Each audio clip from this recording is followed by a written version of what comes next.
Hello, everyone. This is Professor Harper, and I just wanted to take you through a brief lecture on the Vietnam War and the role of Indochina or Southeast Asia in terms of the United States policy.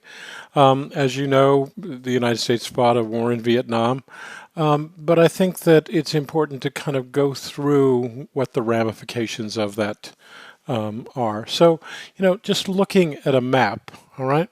So that here's Vietnam, okay? All right. Here is Cambodia, okay? And here's China, right? And this area is what's known as Southeast Asia. We were talking about Pakistan and India, South Asia, okay? China up here, North Korea over here, Japan over here, just to give you an idea of the position of Vietnam and Southeast Asia. So, in looking closer, this is North Vietnam, okay, and South Vietnam. Kampuchea, or Cambodia as we now call it, was a major supply route, okay, and up here is China, which got greatly involved in Vietnam. So the early history of Vietnam, it means non-Chinese people of the South. It was ruled by the Chinese Empire until 938 AD. In the 1600s, French missionaries arrived, and in 1847, French troops were sent in to protect Catholics and the missionaries. In 1868, Vietnam surrendered under a peace treaty to become part of the French Empire. And in 1893, Laos and Cambodia were also added to the French Empire. I've had the opportunity to visit all three of these countries, and while Vietnam and Cambodia are communist, quote unquote, they're quite friendly toward Americans. One of my former students is a member of the government in Cambodia, and it was interesting to visit him when I was there. So Ho Chi Minh was a major leader in Vietnam. He questioned French rule. He visited the Soviet Union. And he wrote to a friend, all communists must, quote, make contact with the masses to awaken, organize, unite, and train them, and lead them to fight for freedom and independence.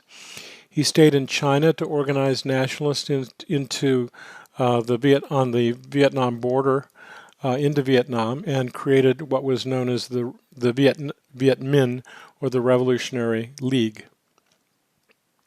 After World War II, Ho announced the formation of the Democratic Republic of Vietnam. The Allied powers had decided that the country would be divided into two, the northern half under the control of the Chinese and the southern half under the British.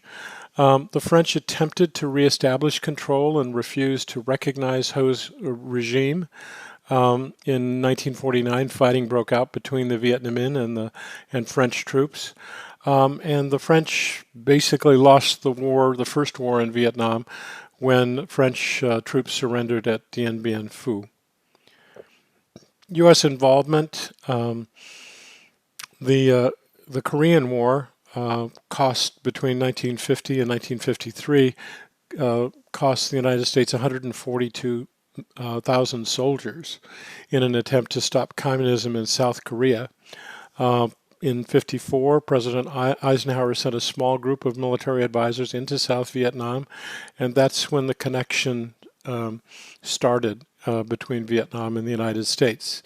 Diem was elected president of South Vietnam with U.S. aid, but Diem imprisoned opponents and did not call a general election for the entire country as the United States expected.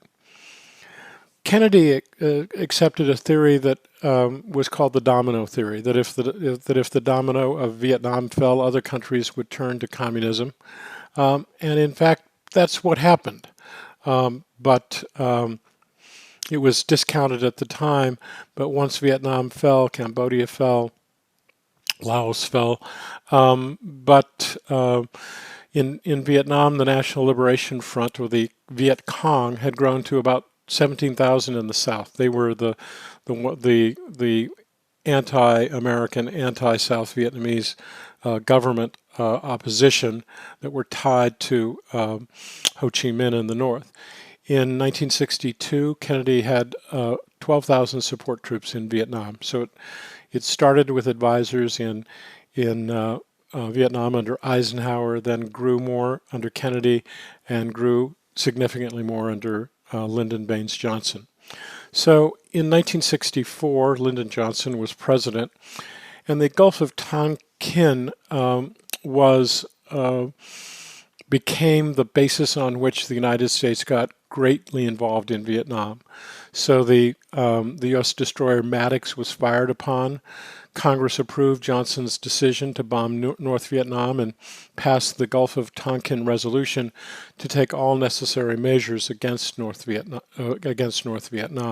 And this is when you had a sizable uptick in terms of the number of troops and the increase in the war in Vietnam. So in 1964, LBJ launched Operation Rolling Thunder of air raids.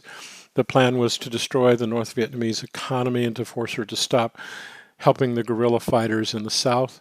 The bombing was also directed against territory controlled by the National Liberation Front in South Vietnam. Operation Rolling Thunder was supposed to last for 8 weeks, but it lasted for 3 years. In that time, the U.S. dropped 1 million tons of bombs on Vietnam. In 1964, the search and destroy policy started.